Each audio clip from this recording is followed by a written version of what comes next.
दर्शकों, विज्ञान प्रेमियों को पूरे साल जिसका इंतजार होता है ना, वो इंतजार अब खत्म होने वाला है, क्योंकि इस साल इंडिया इंटरनेशनल साइंस फेस्टिवल 6 से 9 दिसंबर 2025 तक हरियाणा के पंचकुला में हो रहा है। जी हाँ, मिनिस्ट्री ऑफ अर्थ साइंसेज कई मंत्रालयों और विभागों के साथ मिलकर इसके 11वें संस्करण का आयोजन करने जा रही है। जी हाँ, इस बार IISF 2025 की थीम है विज्ञान से समृद्धि आत्मनिर्भर भारत के लिए। तो आइए जानते हैं इस फेस्टिवल के बारे में विस्तार से। और जानकारी साझा करने के लिए आज हमारे साथ हैं doctor M Ravichandran, secretary ministry of earth sciences से। सर, बहुत बहुत स्वागत है आपका DD मॉर्निंग शो में।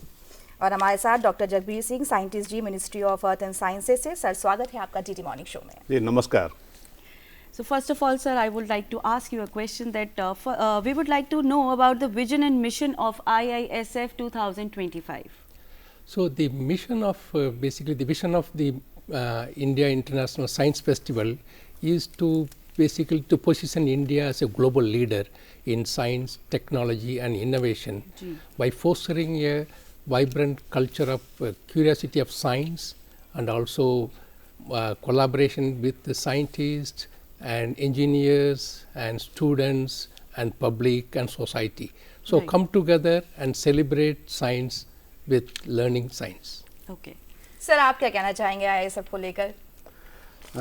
जैसा कि सर ने बताया, भारतीय अंतर्राष्ट्रीय विज्ञान महोत्सव जी, जो कि ये 11वां संस्करण है, आपने जैसे कि बताया, ये एक सोच के साथ में है।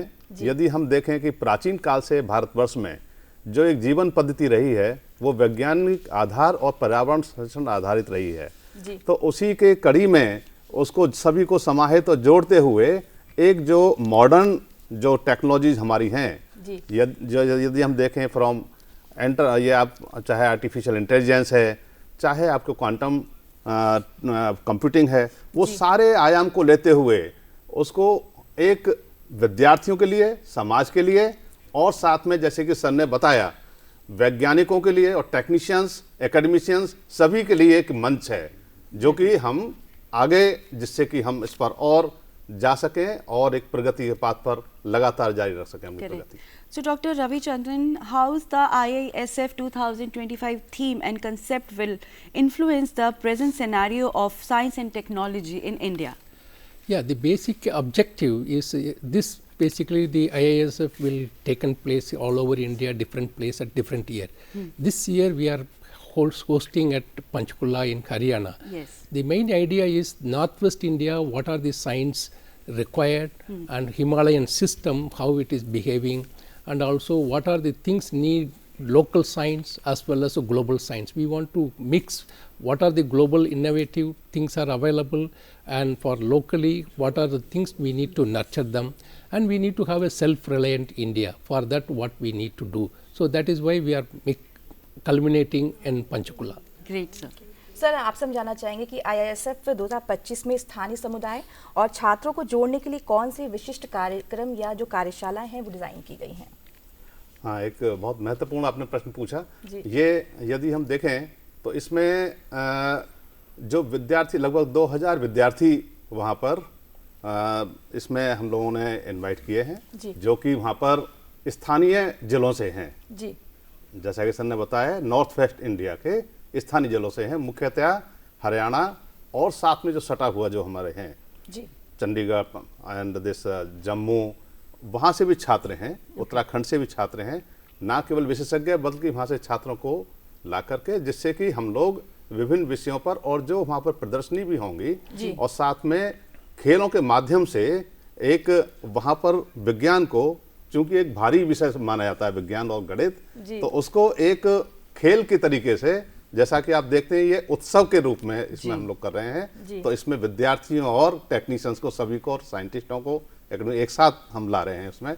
और इसके जो 2-3 जो इसमें यदि हम देखें उसको आप कह सकते हैं जो आयाम इसमें विशेष जुड़े हैं, उनमें से एक ये 11वें संस्करण में विशेष करके जो कि पृथ्वी विज्ञान मंत्रालय अन्य साइंस मिनिस्ट्रीज के साथ कर रहा है, उसमें एक जो इसमें जुड़ा है वो है अंतर्राष्ट्रीय विज्ञान और गणित और साथ में पृथ्वी विज्ञान ओलंपियाड के विद्यार्थियों को हम लोग वहाँ पर एक साथ एक मंच पर ला रहे हैं। जी। तो वो एक, और साथ में जो हमारे जो विशेषज्ञ हैं वो भी होंगे, इंडस्ट्रियलिस्ट भी होंगे, जिससे कि कुछ हम एक, आप जैसे कि समझ रहे हैं, स्टार्टअप इनोवेशन, और वो हमारे विद्यार्थी जो हैं, जो कि अंतर्राष्ट्रीय स्तर पर भारत का नाम रोशन कर चुके हैं, मेडल जीत चुके हैं, तो वो एक इसमें एक जुड़ाव हुआ है। जैसे कि आपने पूछा कि विद्यार्थियों के लिए,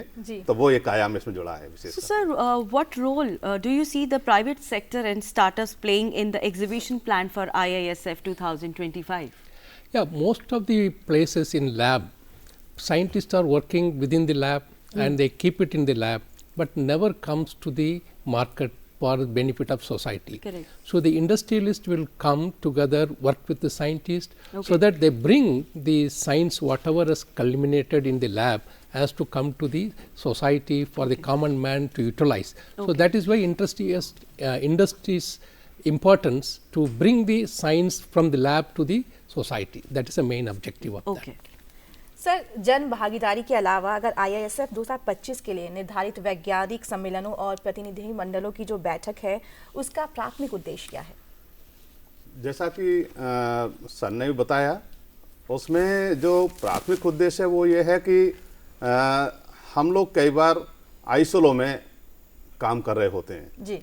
तो इसका एक उद्देश्य ये भी है कि हम लोग जितने भी हमारी लैब्स हैं, विशेष करके इस बार जो फोकस है वो नॉर्थ वेस्ट पार्ट पर है, भारतवर्ष के नॉर्थ वेस्ट पार्ट पर। तो वहाँ पर जैसे कि हमारी CSIR लैब्स हैं जी, हमारे मिनिस्ट्री ऑफ अर्थ साइंसेज पृथ्वी विज्ञान मंत्रालय के विभाग हैं, जैसे कि भारत मौसम विज्ञान विभाग जो कि पूरे देश में कार्यरत है, वो न केवल भारत, बाकी और भी विभाग जो हमारे हैं वो सभी, और साथ में विज्ञान प्रौद्योगिकी विभाग की भी लैब हैं, DRDO की लैब्स हैं, वो सारे उस क्षेत्र के तो होंगे ही होंगे, बाकी भी जो हैं विशेषज्ञ, और साथ में जो वहाँ की जो इंडस्ट्रीज, स्टार्टअप, वो सब भी वहाँ पर इस मंच पर होंगे और उनके बीच में समागम जो होगा, एक विचार मंथन होगा। वो प्रयास है कि कैसे हम लोग नॉर्थ वेस्ट इंडिया में, और कई बार ये देखा जाता है कि पता नहीं होता है कि कौन सी लैब कहाँ पर है। करेक्ट जी। तो ये एक इसके माध्यम से वो भी एक प्रयास है कि हम लोग सब लोग। बिल्कुल। तो doctor Ravi, can you elaborate on the expected participation from international and national scientific communities at IISF 2025?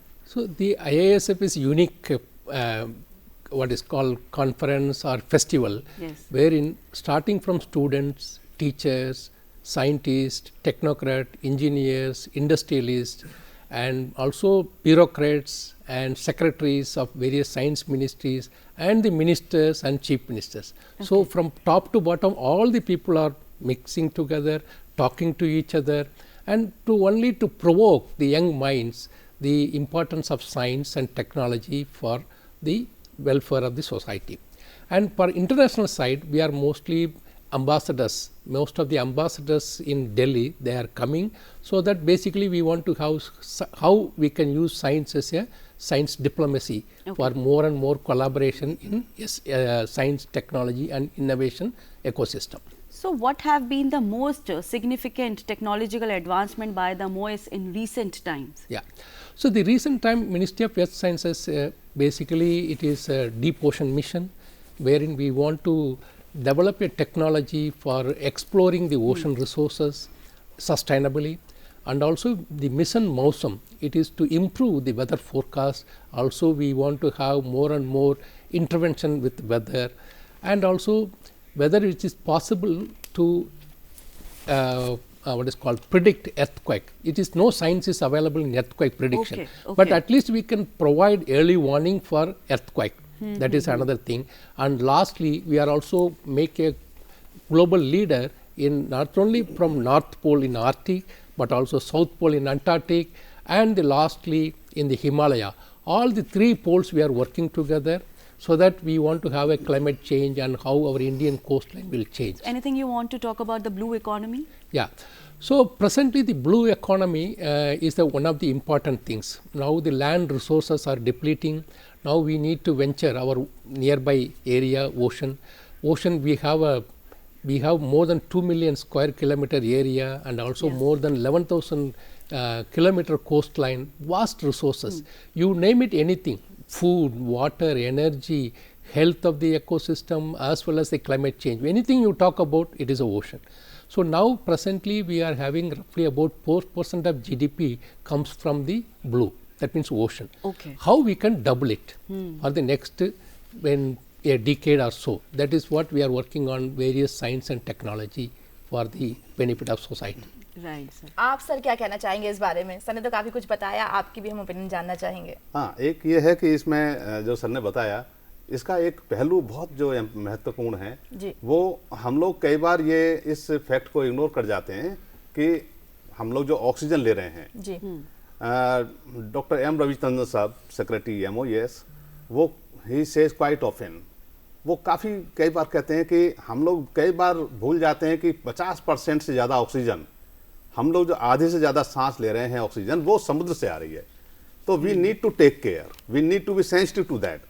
उसी कड़ी में मैं आपको जानकारी देना चाहूँगा कि पृथ्वी विज्ञान मंत्रालय ने 2022 में एक सभी मंत्रालयों के साथ में 12 मंत्रालय शामिल थे, उनको साथ में जोड़ करके एक अभियान छेड़ा, स्वच्छ सागर, सुरक्षित सागर।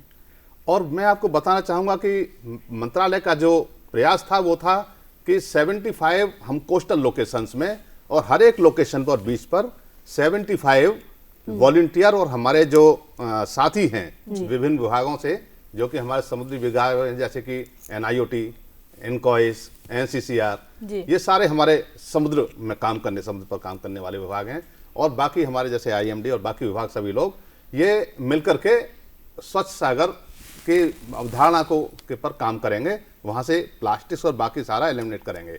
मैं आपको बताना चाहूँगा कि उस अभियान में जन भागीदारी यदि हम देखें तो ऐसा एक मैसेज गया कि लगभग 836 जगह पर हम लोगों ने प्लान किया था 75 places, and people took so nicely and we really appreciate that कि उसमें पृथ्वी विज्ञान मंत्रालय के साथ में सारे जो NGOs थे, बाकी स्कूल, कॉलेज, विद्यार्थी, पर्यावरण संरक्षण गतिविधि हो, चाहे सीमा जागरण मंच हो, वो सारे लोग मिलकर के उन्होंने 836 कोस्टल लोकेशंस में स्वच्छ सागर का अभियान चलाया। नाइस।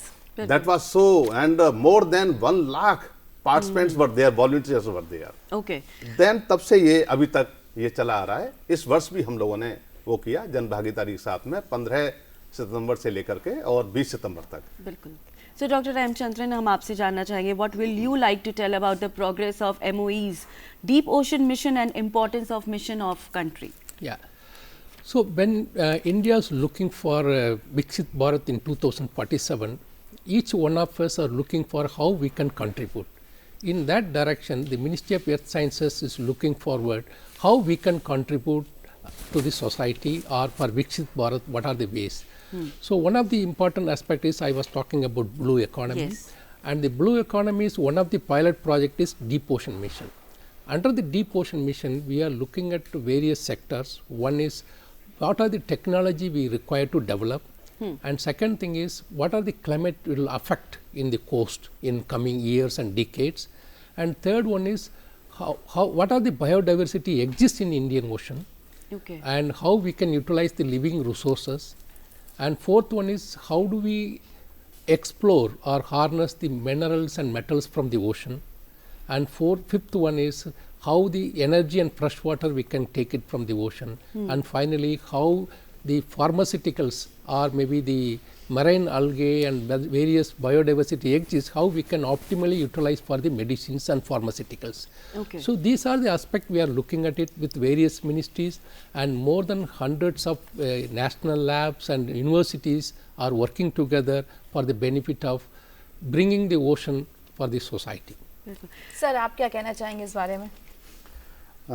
जो कि सर ने बताया, ये जो भी हम आयाम लें, वो एक बात ही है इसमें जो महोत्सव है कि इसमें हम लोग सभी की भागीदारी नहीं, बल्कि जो सबको कनेक्ट करके जी। एक और एक जैसे दो होते हैं, ये प्रयास है एक और एक 11 की तरफ हो। तो वो एक है जो कि सारे जो डायमेंशन है सारे मिलके सारे लोग मिल करके उसमें, जिससे कि एक प्रभावी भूमिका के साथ सब लोग अपनी जिम्मेदारी एक है, और साथ में हमारी जो जिम्मेदारियां सम्मिलित जिम्मेदारियां, उनकी तरफ हम लोग आगे बढ़ें, जॉइनिंग दी हैंड्स टुगेदर, वो एक है। जैसे कि एक बात और बताना चाहूँगा मैं यहाँ पर, जैसे कि आपको जैसे कि मैं बताया साइंस ओलंपियाड इस बार एक आयाम है, तो उसमें अंतर्राष्ट्रीय पृथ्वी विज्ञान ओलंपियाड एक जो होता है सेगमेंट, उसमें लगभग 40 से अधिक देश भाग लेते हैं जी। और ये जो पृथ्वी विज्ञान विषय है ये कोर्स करिकुलम में नहीं है स्कूलों के में, तो ये 9वीं से लेकर 12वीं तक के विद्यार्थियों के लिए होता है और पृथ्वी विज्ञान मंत्रालय इसको पूरी तरह सपोर्ट करता है। मैं बताना चाहूँगा कि इसमें पूरे देश में एक टेस्ट के बाद में 25 स्टूडेंट्स को जो on the basis of merit, उनको फिर हम लोग 3 हफ्ते की ट्रेनिंग देते हैं, रेजिडेंशियल ट्रेनिंग। और ये पृथ्वी विज्ञान मंत्रालय इस तरह से करता है कि देश के विभिन्न विभागों में विभिन्न क्षेत्रों में उसको किया जाए। जैसे कि पिछले वर्ष था नेहरू शिलोंग में ट्रेनिंग दी गई, इस वर्ष पुणे यूनिवर्सिटी में ट्रेनिंग दी गई बच्चों को।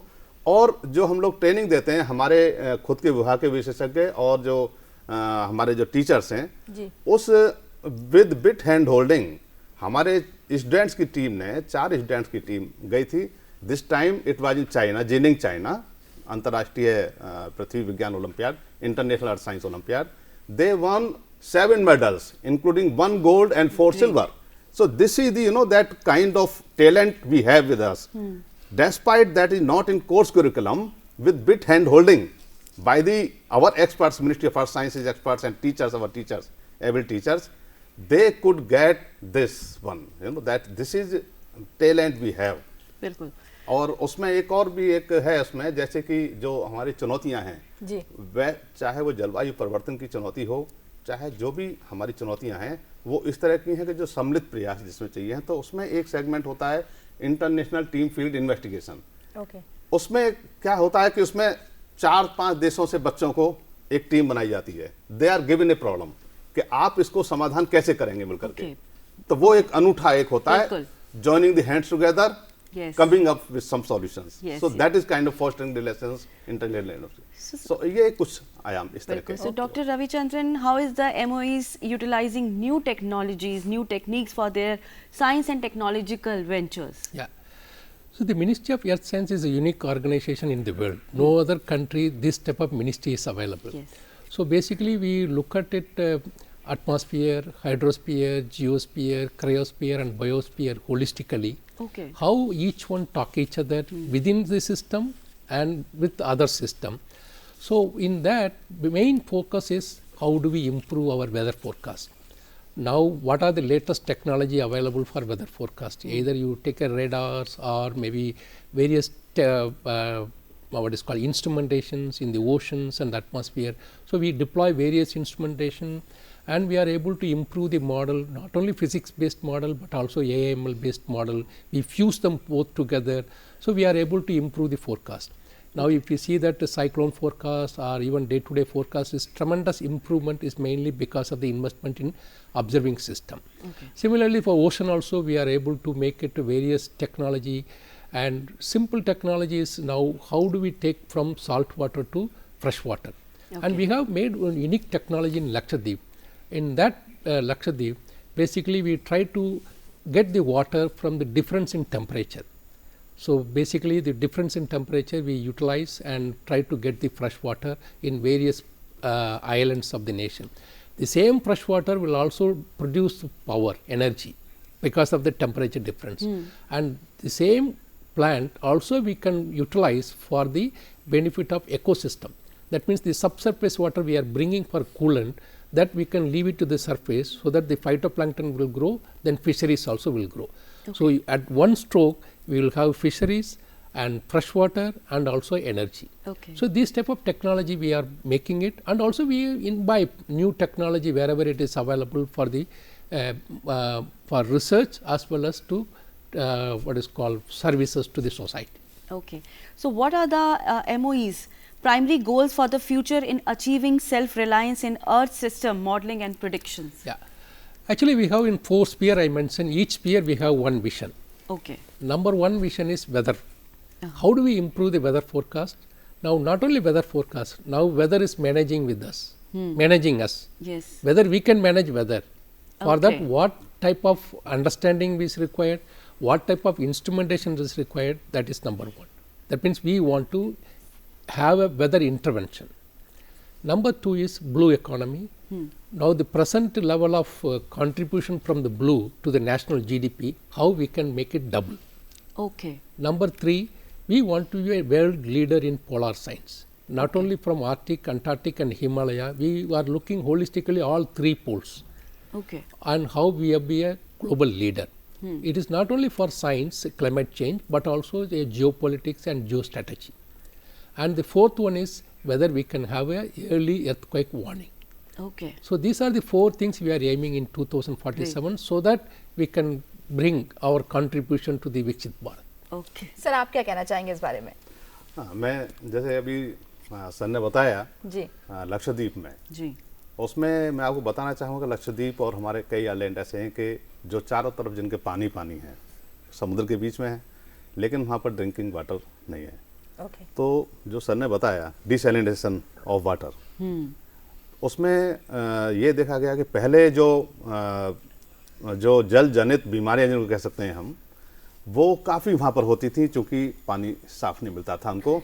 इसके बाद में जो पानी उनको मिल रहा है, और मैं बताना चाहूँगा पूरी जो आपूर्ति है वो डिसैलिनेशन प्लांट से ही हो रही है, जो कि हम लोगों का एक विभाग है पृथ्वी विज्ञान मंत्रालय का NIOT जो कर रहा है. तो वो उसके बाद में जो बीमारियां थी water bound diseases, they have come to dip. That is one very important thing. Okay. जी. इसी तरह से यदि आप देखें जो दूसरे कुछ सर्विसेज जो कि जिसके कुछ तो परिणाम दिखाई देते हैं, हम लोगों का एक विभाग है पृथ्वी विज्ञान मंत्रालय का, Indian national centre for ocean information services. उसकी मैं एक सर्विस के बारे में बताना चाहूँगा, जैसे कि वो पोटेंशियल फिशिंग जोन. जी हमारे भारत में कृषि प्रधान हम लोग देश हैं, लेकिन हम लोग भाग्यशाली हैं कि बहुत बड़ा कोस्टल एरिया भी है हम लोगों का, जैसा कि सर ने बताया विस्तार में. तो उसमें जो मुख्य जो एक आजीविका का साधन है वो फिशिंग है. बिल्कुल. अब वो फिशिंग के लिए जब फिशरमैन जाता है तो वो अपने अंदाज से जाता है, लेकिन जो इनकॉइस उनको प्रोवाइड करता है service, potential fishing zone service, they tell that at this location from this far of the coast in this direction there would be best catch. जी. साथ में जो भविष्यवाणी होती है कि इसमें सुरक्षित रास्ता भी है आपको, ये बिल्कुल. जी. मौसम की दृष्टि से सभी से बिल्कुल. वो वहां पर जाते हैं, they get better catch, they are able. ये एक सेगमेंट हो गया आर्थिक. जी, बिल्कुल सही. आर्थिक साथ में जो पर्यावरणीय है उसको वो दैट इज मोर इम्पोर्टेंट. तो हम ये दे आर कह एबल टू सकते सेव कि- fuel, they are able to save time, बिल्कुल. And they are able to get earning. So we can बिल्कुल. say that we can learn मतलब more from IASF 2025 this Yes. time. Thank you so much. Thank you so much बिल्कुल for the sir, आपने information. बहुत सारी जानकारी दी. आज Indian international science festival 2025 के बारे में हमारे साथ जानकारी साझा कर रहे थे doctor M Ravichandran, secretary government of India, ministry of earth and sciences से. सर आपका बहुत बहुत शुक्रिया. साथ ही हमारे साथ थे आपका- doctor Jagbir Singh, scientist ji, ministry of earth sciences से. आपका भी बहुत बहुत शुक्रिया सर. थैंक यू बहुत सो बहुत मच. धन्यवाद आपका. Thank you. धन्यवाद. Thank you. नमस्कार.